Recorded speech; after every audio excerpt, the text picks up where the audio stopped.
Welcome to today's lesson. I'm Sami Abusaad, Director of Education at T3 Live. Let's get started with my least favorite slide, but I gotta share it with you, which is the disclaimer to let you know that trading is risky and that whatever we discuss today is for educational purposes only. Alright, and today, as I said, we're gonna talk about how to use TC2000 to find swing and long-term trades. Before I started the broadcast, somebody in the room, in the coaching room on the VTF asked if this will be applicable to other trading systems or will it be only exclusive to TC2000, because obviously not everybody uses TC2000. And the answer is yes, it will be.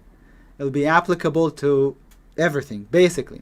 There will be a small section that will be only applicable to TC2000, but even that part of the talk today, you can just change the parameters however you need to change them so that they're applicable to whatever system that you use. I use TC2000 for scanning for long-term swing and long-term trades. That's the software that I've used for, over 10 years now. Would you believe? Over 10 years now. And you know what the sweet thing about it is that it costs only $30 a month to have delayed data. I don't need it for intraday trading. I only need it for after the close. So I've been paying $30 a month, $29.99 for like 10 years. So the good thing about it is they've never raised the price. Let's not speak too loudly, otherwise they might hear us and raise the price. Okay, so with that out of the way, let's get started. Now, before I show you the program and TC2000, unfortunately, I have to tell you what I look for. Does that make sense? Before we actually go over the TC2000 and how to use it, how to set it up, I have to show you what I actually scan for. So in order to do that, allow me please to talk about the only movement possible. All right? A lot of you in the room with me know this like you know your name, right? I do too. But we have to assume that we have new traders, we have new members every single day. So this is for them mostly. So let's go over this real quick and then we'll transition over to TC2000. First, there's only one movement possible in the stock market. I don't know if you knew that or not, but it's true. There's only one movement possible. Everything else is a subset. It may look different, but it's actually a part of this movement, this pattern that I'm going to share with you. Okay? Feel free to prove me wrong. Feel free to comment in the comment section below the video, whatever you want. Okay? But this is what I believe, and this is how I trade. I base all my trading based on what I'm about to share with you. The entire life of a stock and or the market is comprised of a cycle repeated time and time again. This cycle forms the basis for one's ability to predict future price movements. This cycle, referred to as the atom or the basic unit, helps the trader know the current status of the stock as well as the market and what's likely to occur next. The key to trading successfully is important, is knowing where you are in the cycle. The key to trading successfully is knowing where you are, where the stock is in the cycle. These cycles comprise of four distinct stages, which in turn are ruled by four distinct emotions. Let me show you what the cycle looks like. This is it. Very simple. You have basically stage one, which is ruled by ambivalence or indifference. It happens after big, long sell-offs where most traders get hurt and they lose interest in the stock. So a better word than ambivalence is indifference. People just couldn't care less about the stock. They're not interested in buying it. They're not interested in shorting it. And that's why it goes sideways in a really slow, steady, controlled base. Okay? That's stage one. Stage one transitions into stage two, which is the uptrend part of the cycle. And so it's the boom and bust, right? This is the boom part of the cycle. And it's dominated by greed, especially when we're at the top. You'll start to see things fly. And does that kind of ring a bell, or does it remind you of current market environment? I'm not predicting we're topping out just yet, but I certainly am seeing things take off like crazy after being up for a long time. That's indicative of euphoria, greed. everybody starts thinking, this is the next Apple, this is the next Tesla, let me get in it. Before it goes to the moon. They basically do away with the concept of risk, and they start to just think about missing out, fearing missing out. And so everybody wants to be in the game at any cost, basically. Stage 3 is uncertainty. Stage 3 is sometimes only a pivot, or one bar, 1 month, could be just a pivot, could also be a base. It depends. If it's a base, it's when you have uncertainty. We certainly had the potential to, the market in October had the potential to be a stage 3, but it broke out instead of down. So it ended up being basically a continuation base rather than a reversal base. And then from stage 3, we go to stage 4, which is dominated by fear. Most people lose money because most people are try to play long, and they try to pick the bottom, and the stock just keeps, or the market just keeps going. And the cycle repeats. Once everybody's out, the stock basically goes climactic, and then people start to lose interest. The sellers are out, the buyers are not yet ready to buy it because the price got decimated, everybody got hurt. So let me show you what it looks like on a real chart. This is what it looks like. You can see it on a 1 minute, 2 minute, 5 minute, any and every time frame. But it's easiest to show it to you on a monthly chart, because the monthly shows you the entire cycle, right? So basing here, stage 1 breaks out and flies, goes from $10 to 45, right? And then from there tops out and back down to where it came from, and even more. Notice at the bottom, the small bars, very, very small bars. That's because, again, people are not interested in it anymore. Same here. Notice stage 3 was just 1 bar. Basically, that was the top. Sometimes it's more of a rounding top, especially if you look at smaller charts like the daily chart. Sometimes it's really volatile, where you think it's the top, but it goes back up. In this case, it went back up, retested almost, and then crashed, right? Notice the size of the move here we're talking about, from $10 to 150, 140, whatever, 150, easy. From 10 to 150, back to 10. Okay? That's what happens. A lot. We see it all the time. I see it all the time. So now we're kind of up here, and the market is just going. If we start to accelerate, we start to go vertical a little bit, right, like these charts are. Right now, the market hasn't accelerated much. If we start to accelerate, then we might see a top pretty soon, okay? All right, but sometimes you might say, well, Apple was an $8 stock. It went to 300, and then when it dropped, it went back to, it went to 700, it went back to 350. It never went back all the way to $5 or $10. And you would be right. The really good, successful companies, over time, they don't go all the way back.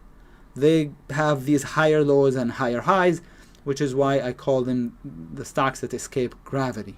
They don't come all the way back. And so eventually they always go up. It's also like the market, for the most part, like the QQQ or the SPY. Over time, it always rises, always. But sometimes it can have really nasty sell-offs, okay? The NASDAQ, we just talked about it yesterday, in 2000, from the time we topped, early 2000 to maybe early 2002, it dropped 84%. That's the NASDAQ. That's the index. But most of the time, the market doesn't drop more than 30%. So again, drops 30% and then goes back up. Drops 30%, goes back up. When we have a severe sell-off, like a depression almost, or a real severe recession, I don't know what do they call these, like we had in 2008, it can drop up to 50%. But for the most part, it doesn't really retrace 100% like it did when we had the tech bubble. All right, so we talked about this. Now, in your opinion, what areas on this chart do you think likely provide the best opportunities with the highest reward to risk? What areas on this chart likely provide the best opportunities? Again, if you're on social media, feel free to comment. If you're in the room here with me on the VTF, feel free to type in. I'm looking at both, so feel free to participate. Stage 2, stage 4, Above stage 1, okay, that's a good guess. Above stage 1, so the breakout. Stage 2, which is the uptrend. Stage 4, the downtrend. That's a good guess too, Ken, because that's where the bulk of the move is made. 100%. All correct answers, by the way. And below stage 3, perfect. You guys are just amazing. So here's all the strategies, not really, it's -2 strategies that I do as a swing trader. There's 2 other strategies that are not listed on here. Do you know what they are, by the way? One is earnings and one is gaps. So I use gaps for swing trading as well. And one is earnings. Those are the only 2 things that are not listed on here that I also do. Okay? Now, stage 1, you can actually short the top and buy the bottom. You can.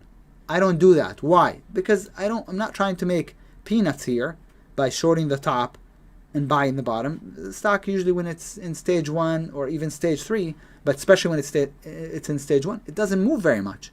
So I'm not going to try to short it at 20 and cover it at 19.50 as a swing trade. As a day trade, 50 cents, I'll take it.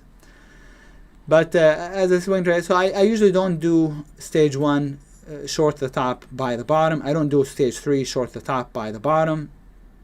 In fact, when I do that, I often get it wrong. But what I try to do is this transition A, when the stock is just transitioning. So right here, that breakout, transition A breakout, from stage 1 to stage 2. Now, when the stock is in a stage 2, it can last for years. The market has been in a stage 2 uptrend on the monthly chart for 10 years. So it doesn't go up in a vertical line. It goes up and then bases and then breaks out, or goes up, pulls back a little bit and goes up. So depending on how the market sets up, or the stock, then I can play the buy setup right here, or the breakout. It's called the pause that refreshes, PTR, and T3 buy setup. MS stands for minor support. You don't need to know all of this if you don't know it, but that's what it is. I play either pullbacks or breakouts when the stock is in an uptrend. Likewise, in a stage 4 downtrend, I play breakdowns or sell setups, counter rally and sell setups. Usually at the declining 20, by the way. Stage 1, stage 3 I ignore, and then I play the transitions. Transition A, which is the breakout, doesn't always happen through a breakout. Sometimes it happens through a pullback. But I play the breakout, and then, I play transition A. Transition B is when the stock goes climactic, so I play the top. I look to play the top. How about Beyond today, if you're in the room? How about the traders that played Beyond or Tesla in the morning? That's what it is. It's climactic, transition B short, but not necessarily, we didn't play it off the daily, off the intraday charts, because it was a day trade. So that's transition B. Transition C is exactly like A, but to the downside, so it's a breakdown. And most of the time, don't ask me why, I really don't know why. Most of the time, transition C happens through a 1, 2, 3 pattern. Now, what's a 1, 2, 3 pattern? I should have probably dropped a link for it in the description, but I didn't know I was going to talk about it. I just covered it in last week's lesson. So if you want to know what transition C, what transition C, but also what the 1, 2, 3 pattern looks like, check out last Tuesday's lesson. Okay, posted on Facebook and YouTube, and I dropped links for both my Facebook playlist and my YouTube playlist. So feel free to check it out there. And then transition D is the opposite of transition B. Instead of shorting the top, here we're trying to buy the bottom. Okay, and I did a video on transition B and transition D a couple of weeks ago. I called it how the professional catches a falling knife, because you don't want to be catching a falling knife unless you do it in a certain way. So I talked about that a couple of weeks ago also. Feel free again to check the link in the description for that. Now, I just want to quickly, I don't want to spend too much time about this because it would take too much time. I mean, this would take me at least an hour plus, and we would never get to TC 2000 if I spend too much time on this. But here's what transition A looks like. I can actually show you real charts, but I don't have my platform up. Check out, for example, NLS. You'll see exactly what I mean as just a perfect transition A. NLS on the daily chart recently. A bunch. Right now I'm in the Fitch. FTCH. Right now I'm in it. FTCH. Strategic swing traders are in it. I just got an email today about it, how nice it was. It's a transition A play. I'm not saying every transition A play works, but this is the picture. The 20, the blue line is the 20, the red is the 200. The blue line comes down to meet price, and price initially goes above it, below it, above it, below it, and finally gets halted. It can't go below it and breaks out. So that's what transition A looks like. See it right here?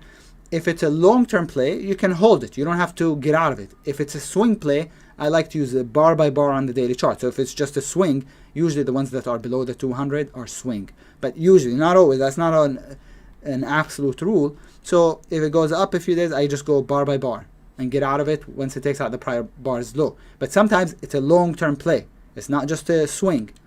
So that's transition C. Notice how the 20, this stock was coming from a stage 4 downtrend. The 20 was being crisscrossed by price. And look here how it held, it captured price. It held it. It kept it from dropping. Use any words you want. I call it the halt, H-A-L-T.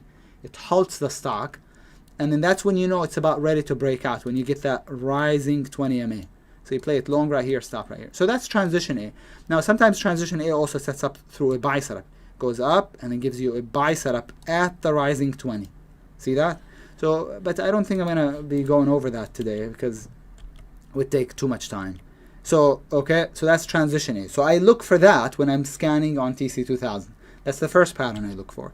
Then I look for transition B, stocks that are going climactic, like Tesla, like Beyond. But Beyond, if you're not already in it, it's late.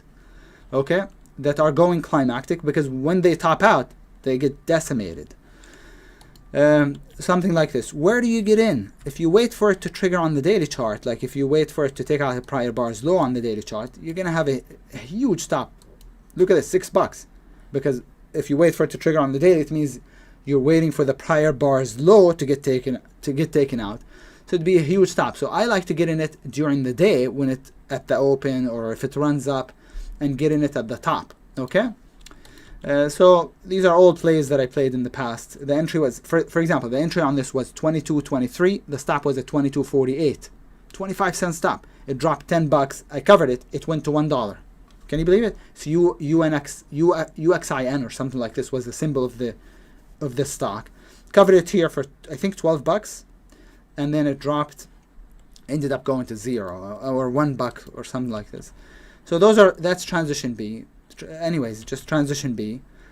The blue line is the 20 MA, and it's a simple moving average. Most people use simple, and I want to see what most people are looking at before I pull the trigger, so I can read the price objectively.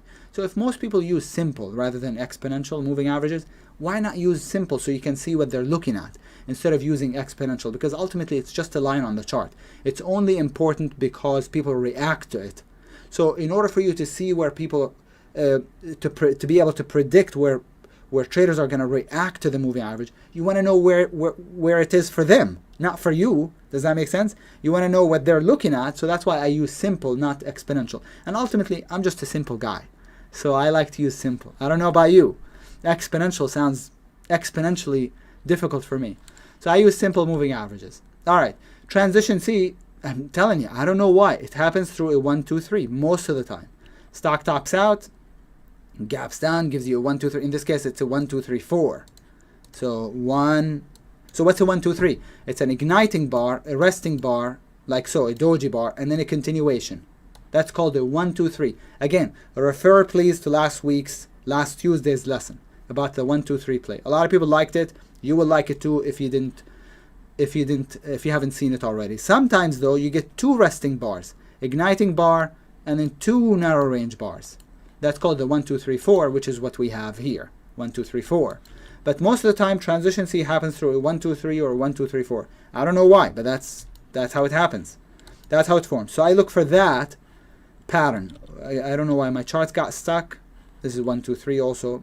Anyways, charts are getting stuck. And transition D, using a climactic buy setup, CBS climactic buy setup, is the same as transition B, but we're looking long here. What was my best play, actually, this afternoon? What was it? Anybody in the room, from the room? What was the play? From J&J. What was the symbol? CRTO. What was CRTO?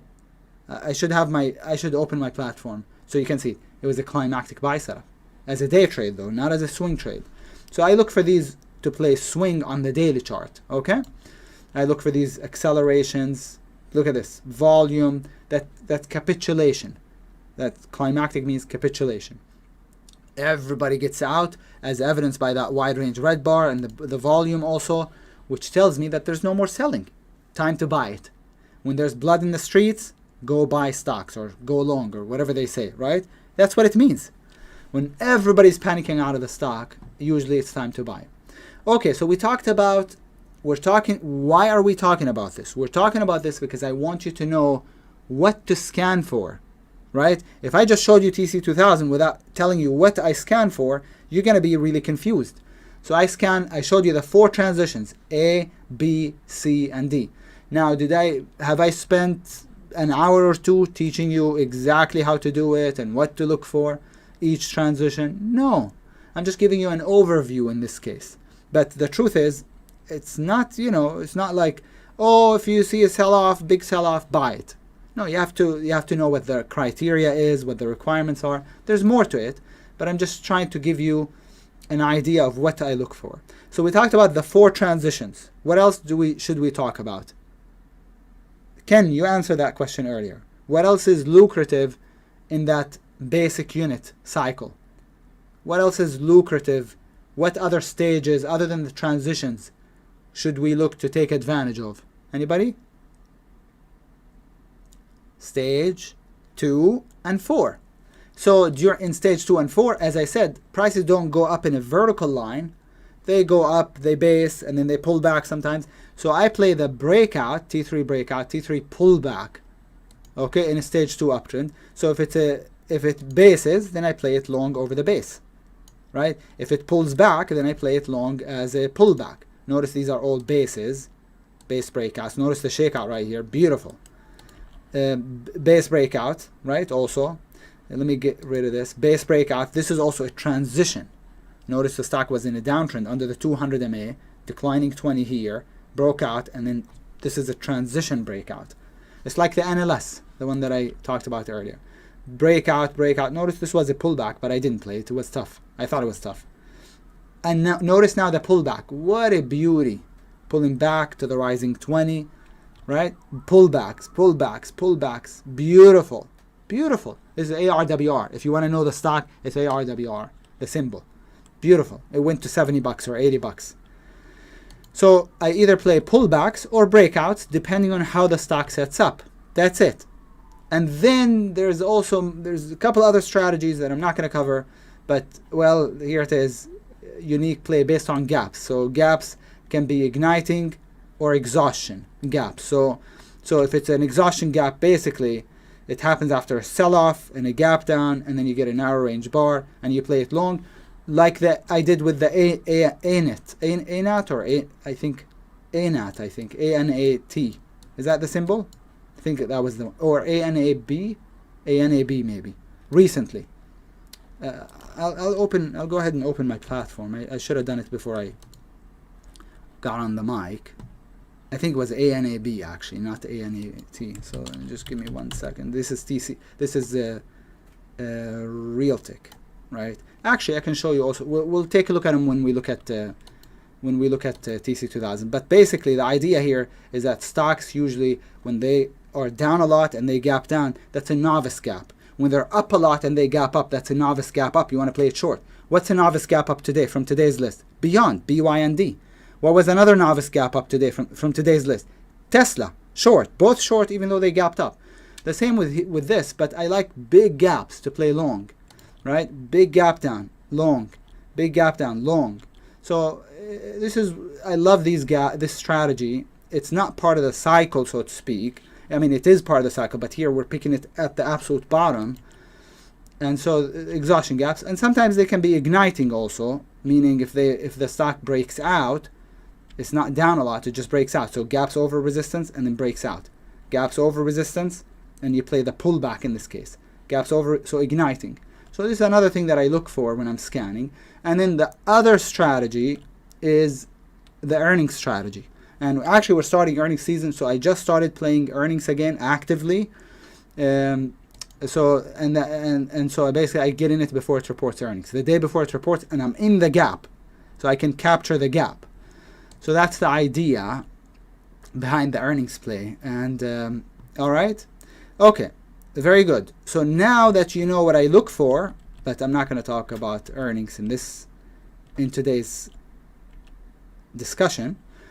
So okay, so there's a section actually about it, which is, you know, about the earnings, but again, we're not going to have time to talk about it. If you want to watch a video about earnings and how I do it, a good explanation for it, really good explanation, link is in the description, about how to play earnings, how I play earnings. We're starting earnings season.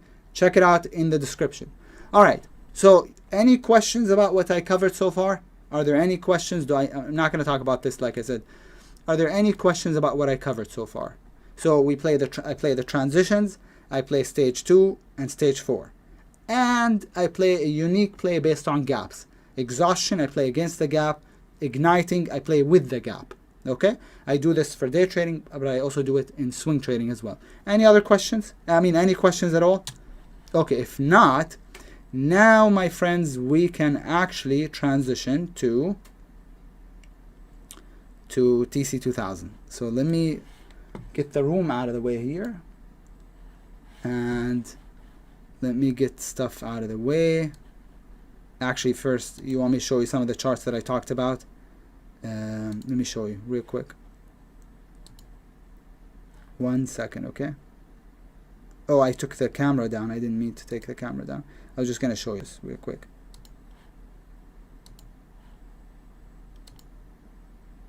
Here we go. Nope. Yeah. Here we go. I think you should be able to see it. Is that right? Can you see it? Yeah. Okay. So like transition A, recent chart, NLS. See it? How beautiful it is? Look at this. That's transition A. A and AB. Big gap down after a severe downtrend already. Long. Right? And we trailed out at 15 something, 1560 or something, 1569 maybe. I think is where we trailed out. So right here, when it broke down, when it broke this pivot, 1530 is where we trailed out. So right here, we had it from here as a long. So that's a big gap down. And here's the Fitch. We talked about the Fitch as a transition A. See the breakout, the transition. So that's transition A, and then another breakout just yesterday. I think it broke out.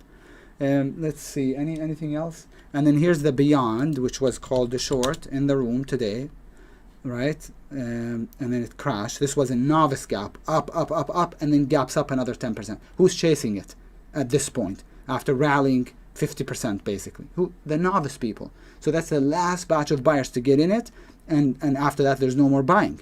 I don't mean there's never going to be any buying. I just mean temporarily, that's basically all the buyers are already in. So you look to short it at the top. Same with Tesla, but it didn't drop that much. It didn't drop that much. It was a novice gap. It was also just a 3% gap, 3 to 4 at the most. So beyond was like 10% and was vertical, right? This is not as vertical, but it still was a novice gap. Should have been played short, not long, which is how I played it. Okay, so with that out of the way, let's go back and now switch gears and look at what we're gonna look at. TC2000. All right. Okay, 1 sec. Let me get this out of the way. All right. Are you guys able to see TC2000? Should be able to. This is just my annotation tool. It's not part of the program. All right, should be able to see TC2000. So in TC2000, reason why I like it, there's many reasons to like about it, but or many things to like about it. One is you can go through the charts real fast, real quick. Look at this. I mean, as fast as you want. I can do 3 per second, basically, is how I scan. 3 per second. And then the other thing is it's a dynamic scan. It's not like I'm stuck with the same watch list every single day. No, it picks up new items based on volume, based on your criteria. Whatever criteria you specify, it picks up new items. Okay? So I have a simple criteria, price and volume. So my list stays for the most part the same, except for things that like TRXC. This normally wouldn't make it to my list, but because of the volume today, it made it to my list. See that? So but this is one of the reasons is, again, speed. It allows me to go real quick. I mean, I don't know of any platform that can change charts without first downloading the data and pausing for a second. Look at this. Look at this. I mean, I'm sure the thing is not catching up. The broadcasting software can't keep up with this, right? But the other thing is, it's a dynamic list and it scans based on the criteria that you specify. So here's how I set it up. You can just open TC2000. You'd have to set up the charts to make them look good, the way you like your charts to be. So you have to go to right click, edit chart properties, and just go through the properties and set them up. Maybe you like hollow charts, right? Maybe you like, I don't know why you would do that, but maybe you like bar charts or whatever. So set them up how you like. Add any indicators. I only have volume at the bottom and the two moving averages, the 200 period moving average and the 20 period moving average, both simple. And then I scan. Now I'm going to show you how to scan. So let me show you how to scan. You can do it through easy scan or you can do it through watch list. Let's do it through watch list. So I click on watch list and then I go to US stocks. So again, click on watch list, click on US stocks, and then add the criteria now. So go to scan, click on scan, check that box, and then select conditions. Now I don't want to, the reason why I select US common stocks, because I don't want to be looking at all these ADRs, American Depository Receipts, that gap every day. They're ugly charts, so I don't like them, like this one. Well, I'll show you in a minute. So I select US common stocks, and then, you know, name it whatever you want, the conditions, I don't care. And then let's say, you know, let's say we want to do it, this is a sample, whatever, meaning, or temporary, I want to delete it. This is just for you guys. And add condition. Very simple. Here's my conditions. You want to know what they are? Very simple. Volume, I type volume, it comes up. And then I go greater than, and daily chart, daily time frame, whatever you want. I do 500,000, 500,000 per day, click OK. And then add another condition. I like to add the price condition. I don't want to scan all these penny stocks, so I like to do minimum $1. Okay? And guess what? Scan, and I'm done. I'm done with the criteria. I used to have two different tabs at the bottom. I don't know if you can see them. I think you can see them at the bottom, where I would have, look, I just want to show you. I'd add another condition. Look at this, under 20 MA, I think. Oh no, yeah, how did I do it? Oh, below 20 MA. They don't have it as a condition anymore. Oh, there it is. Price below, but not 200 MA. I want below 20 MA. So let me just see, take a look. Price, and maybe I just click on, let me just below, oh, there it is. See it? So when I'm scanning, let's say I don't have time to scan for bullish and bearish, and I'm interested in only shorting anyway. I think the market topped, let's just say I thought the market topped, and I want to scan for only stocks below the 20. Bam. Add it, and now the software will only find stocks that are below their 20 MA. So what remains for you to do is to find stocks that have a playable pattern at or near a declining 20 MA, because sometimes the 20 MA is pointing up and the stock is below it, but it doesn't look good. So I would look for a stock that's in a downtrend under the 20 and giving you a pattern, like a sell setup or a breakdown right at the declining 20. Or let's say you think the market is gonna, is about to explode higher above, look at this, above 20 MA. You see this? And add it as a condition. So I used to do that, to have one page for bearish items, one page for bullish items, and they would be completely different, they would be completely different items, right? But right now I don't do that anymore. I just scan the entire list, above or below the 20. So I don't care whether it's below or above the 20. Again, unless I'm really or I have a lot of items already in my spreadsheet, in my watch list, in my spreadsheet, in my Excel spreadsheet, that are bullish, and I just want bearish items, then yes, sure, I'll add that condition, I'll add that criteria. But generally speaking, those are my only two criteria. volume above 500,000 a day, and price above $1. That's it. Now for day trading, $500,000 shares a day, that wouldn't be enough. I want over 1 million. But for swing trading, it's fine. I'm not looking to capture pennies. I'm not getting in and out. I'm getting in today, getting out 5 days, 3 days later. Does that make sense? So you don't have to worry so much about volume. In fact, I can do with 300. I don't need to go to 5. If I'm not finding anything, 500, I might go to 300,000 per day. But usually I find enough scanning with 500,000 shares per day. Let me catch up on the questions here real quick before I hit scan and show you what we end up with. So give me 1 second. I move the room out of the way a little bit here. Do you look at multiple time frames during the scan, or first flag it and look later at multiple time frames? Excellent question.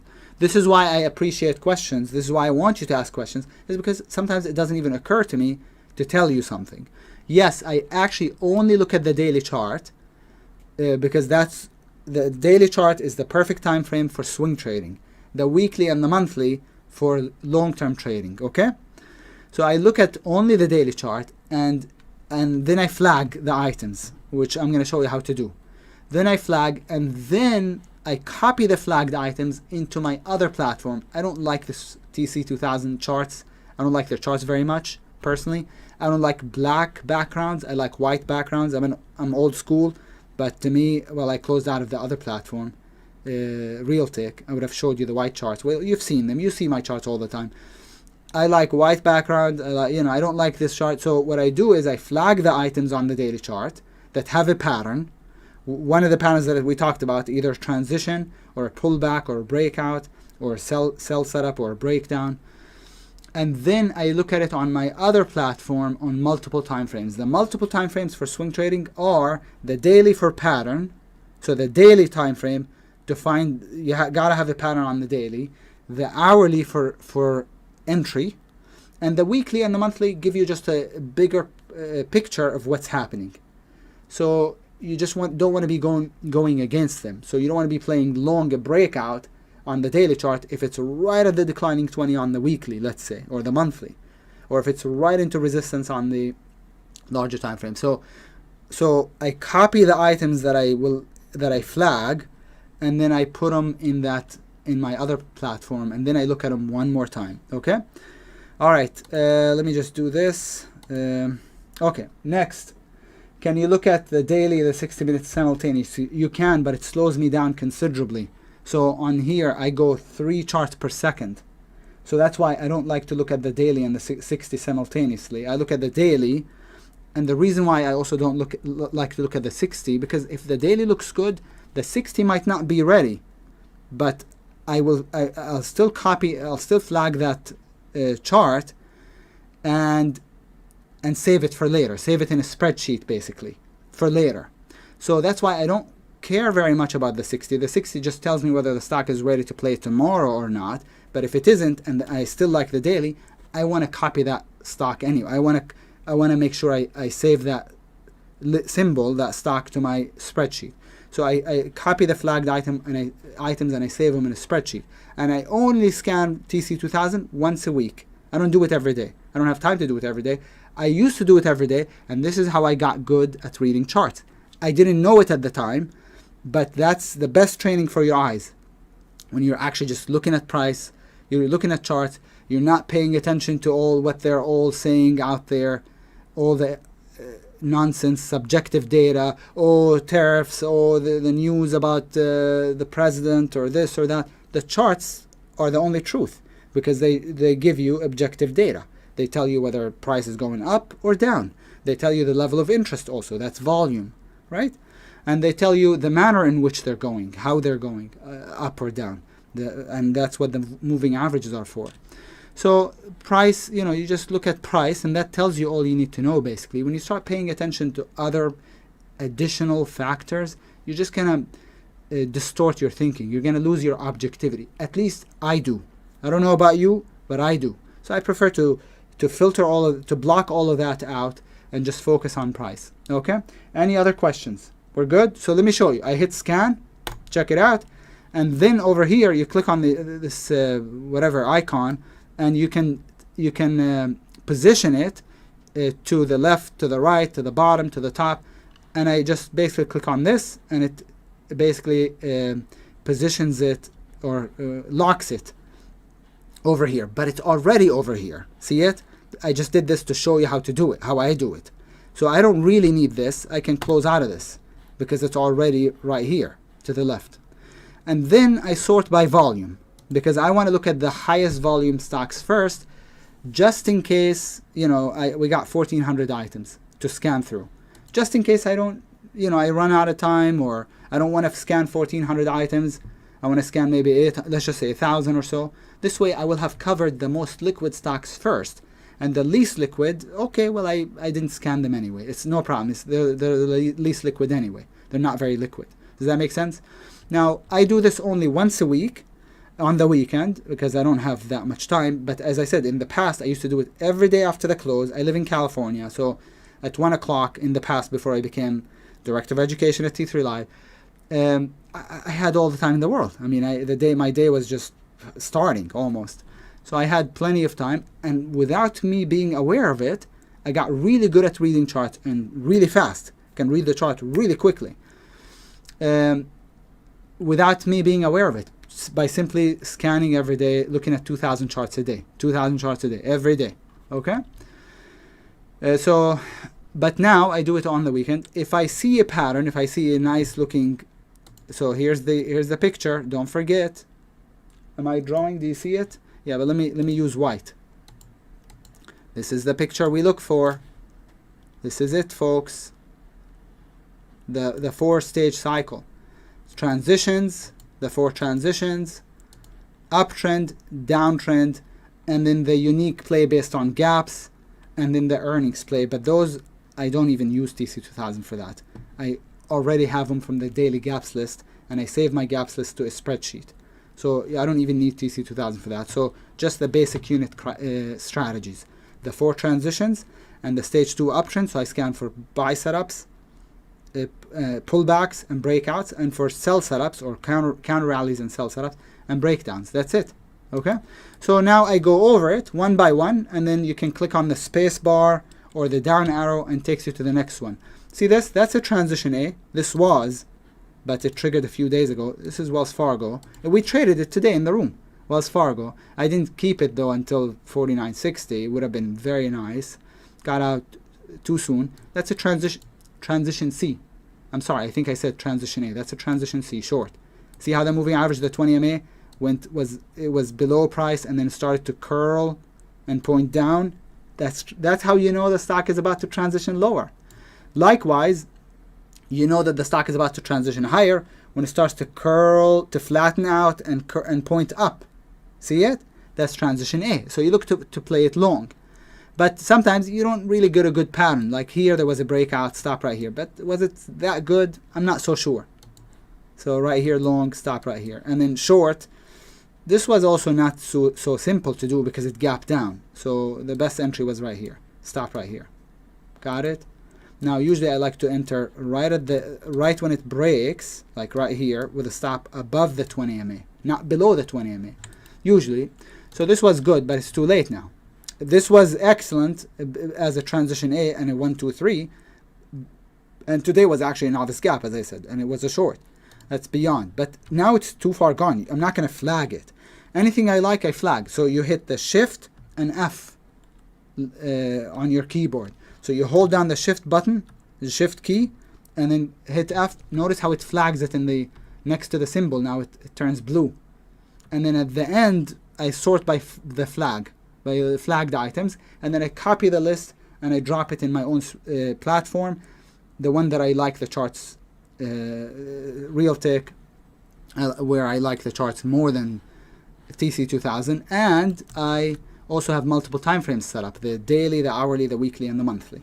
Okay, so we scan here, looking for the strategies that we talked about. This is setting up as a breakout. Guess what?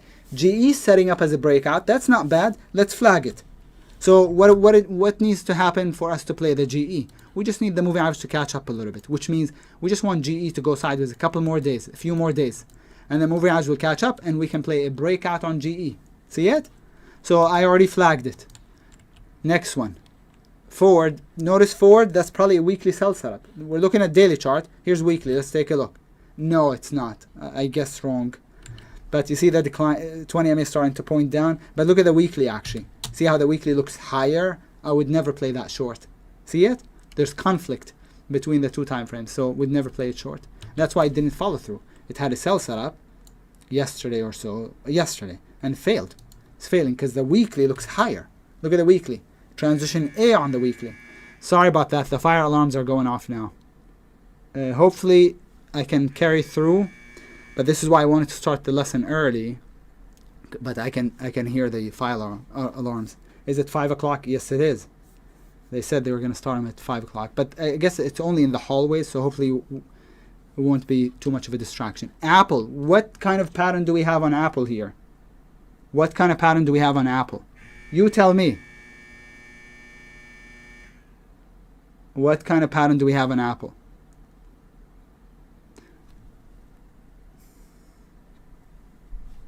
Exactly, climactic. Exactly. That's setting up as a climactic short. And I'm sorry, I didn't mean to offend anybody. I'm not saying Apple is going to crash. It may, if the market does. But from here to here, from let's say 312 to 270, if it triggers tomorrow under this bar's low, that wouldn't be a bad play, would it? And I love Apple. I have all kinds of products from Apple. But I'm just saying that would be a climactic sell setup. Flag it. But Apple, I always keep it on my watch list. I'm aware of what Apple does because it impacts the whole market. Okay? Guys, I'm going to take the camera down. I'll be right back, okay? Right back.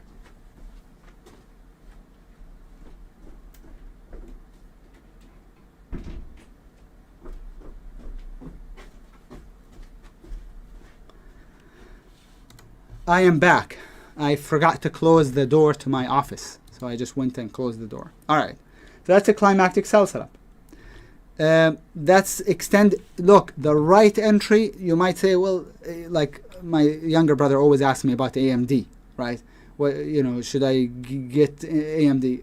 If it's far from the 20, then don't get it. It's too far away, too late. If it's at or near the moving average and you like the uptrend and it still looks good, then you can get it. See here, at or near the moving average. That's when you can get it. It dipped below it here, but still worked. But don't get it. Don't be looking to play it long up here. If anything, you can look to play it short. I don't recommend going against the trend unless the stock is really climactic. Got it? Like this was pretty good climactic, vertical almost. Here, that's not horrible. Short, stop, and target. The 20 MA will be up there by the time it pulls back. That's not bad, but you want to play that sparingly. You want to go against the trend very sparingly because most of the time moves against the trend are short-lived. You're just getting in it for a few days and getting out. Right? Here this was severe because it really did go climactic. See it? See how climactic it went? But most of the time moves against the trend are small and moves with the trend are big. So you want to play with the trend, not against it. So most of the time I don't flag these. You could say, well, what about the sell setup here as a short? Pins is rallying up into the decline 20. Yes, good location, but there is no good pattern yet. If it doesn't have a good pattern, I don't even bother. So it's a good spot on the daily chart, right at the decline 20 for a short. But it doesn't have a sell setup yet, meaning we don't have a doji bar and then below, it doesn't have a doji bar and a break below it. But not only that, you see this? That's a rounding bottom. Or, in other words, there was a breakdown failure right here. So I don't short something that's coming from a breakdown failure. See it? So that's why I wouldn't play the pins short, even though it's at a good spot. So there's more to it than what I'm going over here in terms of what to look for. Oh, I'm sorry. I'm still on the weekly chart, by the way. Here's the daily time frame. Notice pins was a transition. A on the daily chart. Wow, I was stuck on the weekly. That's weekly. Apple on the weekly looks more climactic than the daily. And let's take a look at the monthly. Monthly is not very climactic. But I forgot to switch back to the daily. See these up top here, daily, weekly. You can also use the keyboard as a shortcut. I mean, so if you press 5, it takes you to the weekly. If you press 9, it takes you to the monthly. If you press 9 on your keyboard. If you press 1, it takes you to the daily. If you type control 60 or control what? Control H, hourly, I think. It has all the shortcuts right here. Control 6 for hourly. So sometimes I go to the weekly and I forget. I forgot to switch back to the daily, which is my primary time frame for finding swing plays. Notice when you see a downtrend and the stock starts to curl and the moving average starts to curl like this, that's how you know it's ready to go higher. See the pins? See the moving average? I'm not coming up with this. It's right there in front of you. And likewise right here, SDC, downtrend, and then finally the curl. I call it the cradle. It's like, when a mother is holding the baby, they usually, us guys, I have a newborn, and not a newborn, nephew. And I wanted to carry him, I put him on my neck, or I lifted him above my head. Babies don't even like that. They like to be cradled. They like to be held like this, and you see mothers all the time holding them like this. So that's like the cradle, the baby trade right here, the halt, whatever you want to call it, the curl, the transition, whatever you want to call it. This was a big gap that got sold today, as most big gaps do on these garbage stocks, these stocks that are going to zero basically almost. But there's no setup as a swing trade. There's no setup on it.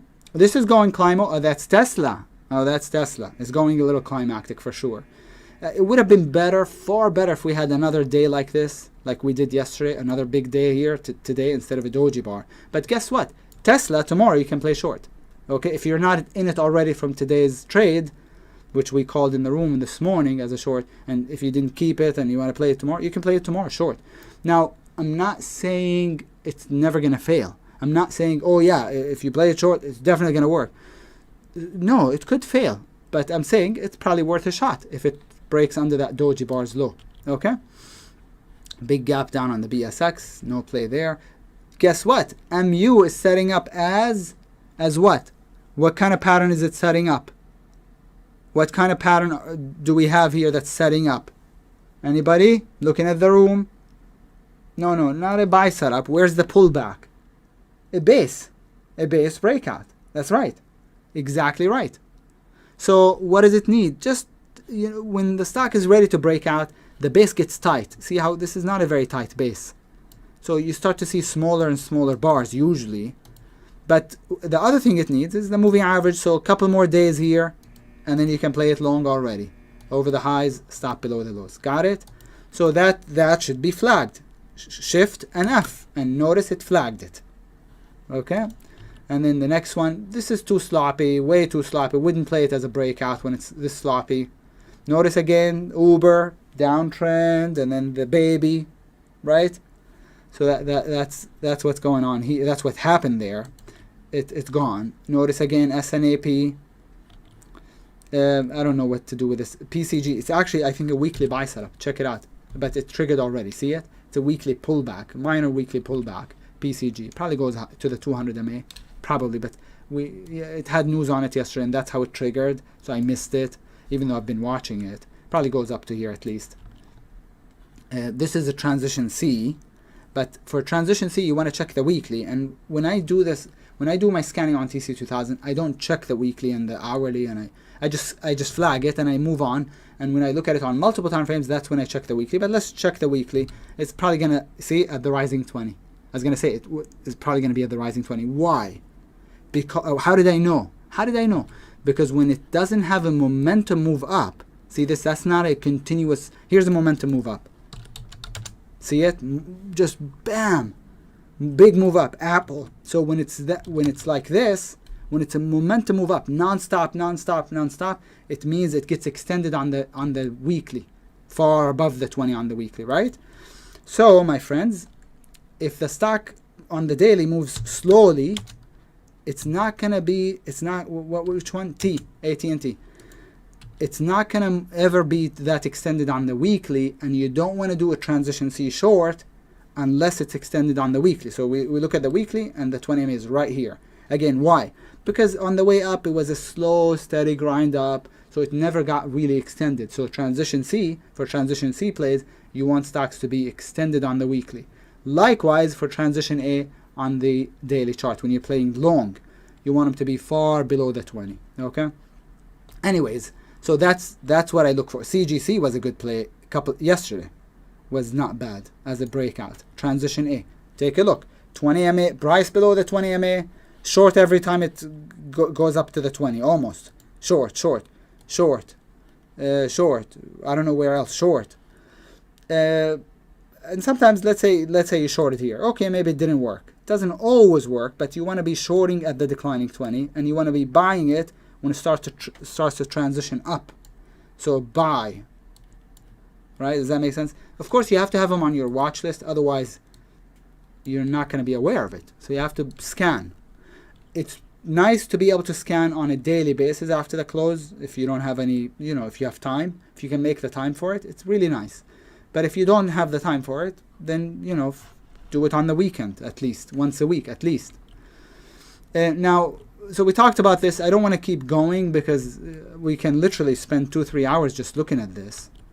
I can literally spend 2-3 hours looking at this. Notice this was it's transition A, but it's already moving, and the moving average wasn't pointing up, so it wasn't very good. That's Crone, cannabis. Looks higher. Sirius Satellite, I never take it seriously because it just doesn't move very much. FCell, I don't know what to do with it. PFE was kind of a pullback, but also a breakout. Sule, this might be a sell setup on the weekly. Let's take a look. No, it's not. The weekly is pointing up. So I just keep going until I find something that I like. Breakout on Cisco, but I don't like it very much because we have resistance. I usually don't play breakouts that are under the 200 MA.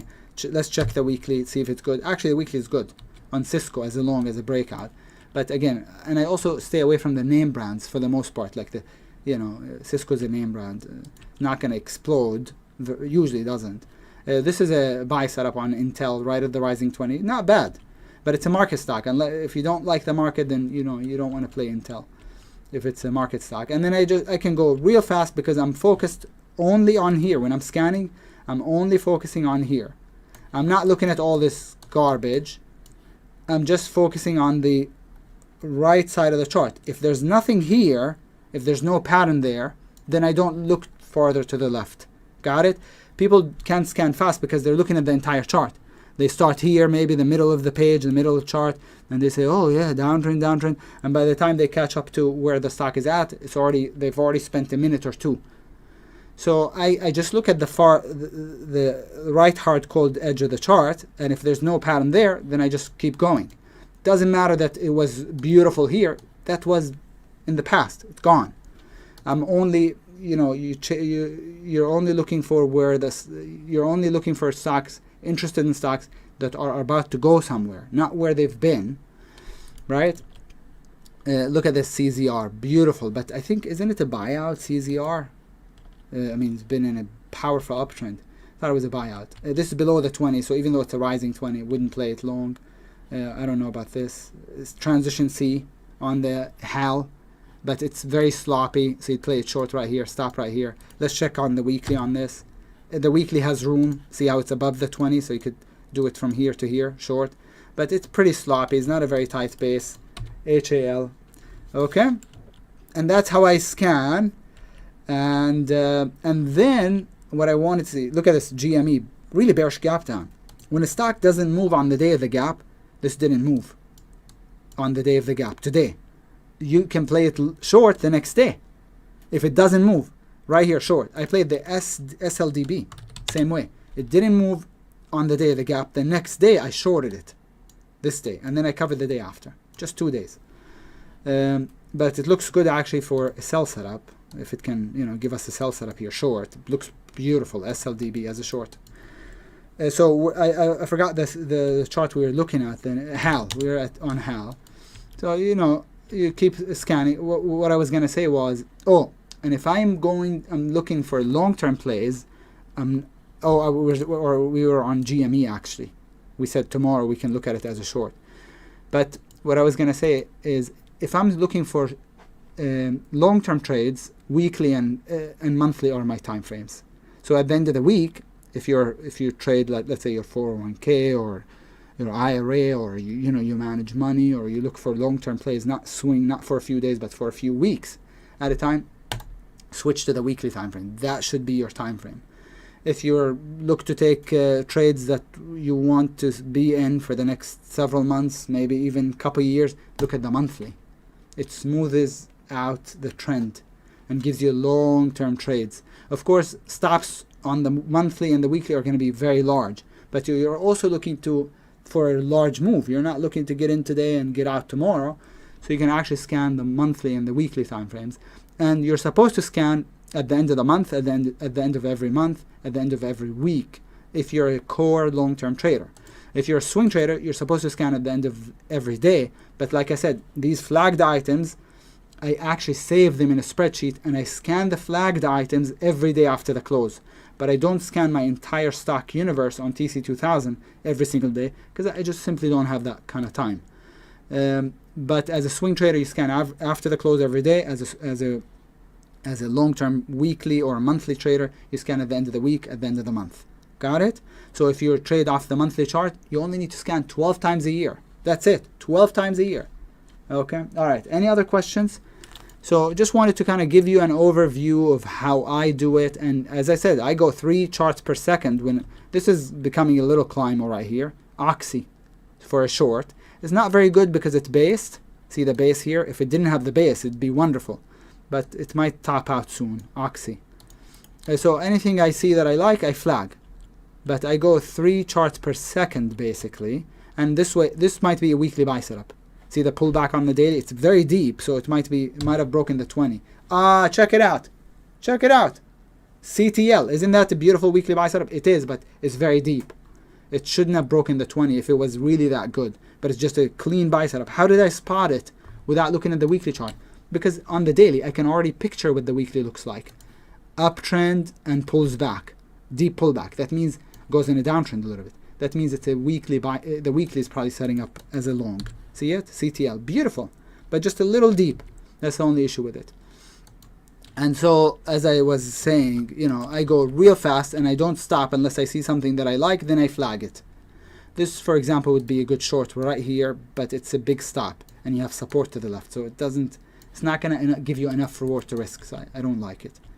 Macy's was a transition A, but it was too sloppy. A friend of mine reached out to me about it a couple times, and I just said, I see it, it's a transition A, but I don't know how to play it. It's too sloppy.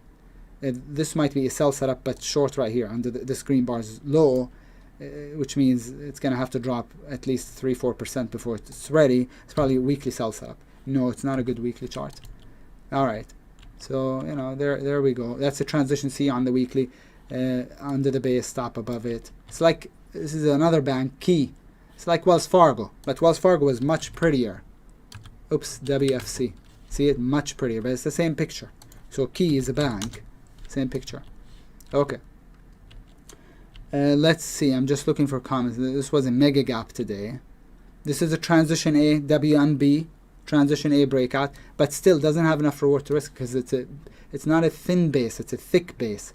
It's a wide base. So long right here, stop right here, big stop, target right here. That's only 1-to-1 reward to risk. It's all about reward to risk and your batting average. So the lower your batting average or your hit rate, the higher your reward to risk has to be. This has been in a beautiful uptrend. You can play it long right here. Right here, stop right here. Okay, as a long and just off the 20. Now, what is it that I don't like about it? The gap failed. Bullish stocks that bullish gaps don't fail. So this gapped up and failed for some reason. I don't know what the volume here means today. Maybe it's a buyout or something. I don't know. This is too sloppy, but as a short, but it's too sloppy. Twitter had a nice buy setup right here, but it probably doesn't look good on the weekly. See the weekly? How did I know? How did I know? I'm just looking at the chart just like you. How did I know? Because I can see it's in a long-term downtrend and it's been rallying, so it must be at the weekly, close to the weekly declining 20. So that's why I wouldn't play Twitter long. Okay? All right, nice transition. Oh my God, VG, it's on my daily watch list. I don't have my daily watch list here, but it's on my daily watch list. Check it out. It's if you're in the strategic swing trader, it was on our ideas section. It was in the daily watch list. Yesterday and the day before, but I didn't do it because I said it didn't have enough reward to risk. I went over it yesterday in the coaching session, remember? VG? I just went over it yesterday as a long because I said, well, that's the target. And so I liked it, but I just didn't think it had enough reward to risk 1-to-1. But look at this today. Went through the target. This is why beautiful stocks, beautiful patterns, even if they don't have enough reward to risk, you can play them most of the time because they will exceed your targets. They will surprise you in ways you couldn't imagine sometimes. Okay, but the accountant in me said, no, this doesn't have enough reward to risk. I didn't play it. Look at the move today. Beautiful. When a stock, this was the best novice gap, this and beyond. Today is beyond, but this was probably the best novice gap I have seen in the last 12 months. All year I was going to say, but the year is only 2 weeks. We're 2 weeks into the year. I mean all year since the start of 2019. Best novice gap right here. Look at this. It from 7 to 24. It tripled, more than tripled in a few days, and then on top of that, printed that wide range bar, huge volume bar, and then gapped up a huge amount. That's the best. It's a short, and then bam. So this is what the beyond is, but this is even better. That's what the beyond was today. Up, and then a gap up, and that's novice. RAD was even better. But RAD, I wasn't around when it happened. I was on vacation. RAD, I took some time off around the end of the year. See, this was on December 27th. I was actually off. I wasn't trading. So this would have been a tier 1 novice gap up short. And notice the collapse from 24. Where is it at now? $12, $12.28. 50% loss. It actually did it in a few days. 1, 2, 3, 4, 5, 6, 7 days. And you're already at target. Of course, it's below it now, but there's no recovery from a gap like this, almost. Okay. Anyways, all right. I trust this might be a weekly sell setup. See it? It's a weekly sell setup. Here it is. I could tell based on the daily, but it rallied hard, and so the weekly 20 MA is flat, not declining. So not great, but it's a weekly sell setup.